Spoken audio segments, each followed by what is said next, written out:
নমস্কার বন্ধুরা, recruitment update YouTube চ্যানেলে সকলকে স্বাগত জানিয়ে আজকে 30/9/2024 পশ্চিমবঙ্গের বিভিন্ন স্কুলে প্রধান শিক্ষক নিয়োগ হবে কবে।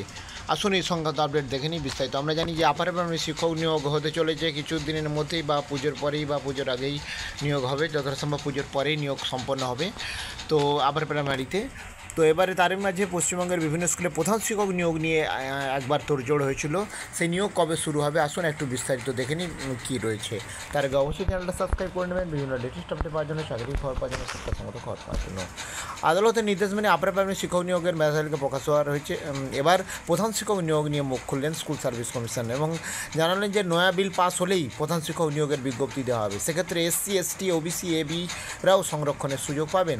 2017 সালে রাজ্যের হাই স্কুলগুলোতে প্রধান শিক্ষক নিয়োগ হয় 1,500-এর মতো। তারপর থেকে আর প্রধান শিক্ষক নিয়োগ করা হয়নি। সূত্রে জানা গেছে এখন পর্যন্ত রাজ্যের স্কুলগুলোতে 3,500 পদে বেশি প্রধান শিক্ষক পদ খালি রয়েছে। বিভিন্ন শিক্ষক সংগঠন দ্রুত প্রধান শিক্ষক নিয়োগের জন্য দাবি জানাচ্ছে এবং প্রধান শিক্ষকের অভাবে ব্যাহত হচ্ছে পঠন পাঠন। এর আগে রাজ্যের সমস্ত স্কুলে প্রধান শিক্ষক নিয়োগের জেনারেল ক্যাটাগরিতে হতো। আগের নিয়োগের কোনো সংরক্ষণ নীতি মানা হতো না। শিক্ষকদের দীর্ঘদিনের দাবি ছিল সংরক্ষণ নিয়োগ মেনে সব স্কুলের প্রধান শিক্ষক নিয়োগ করা হোক, সেই দাবি মেনেই প্রধান শিক্ষক নিয়োগ করা হবে।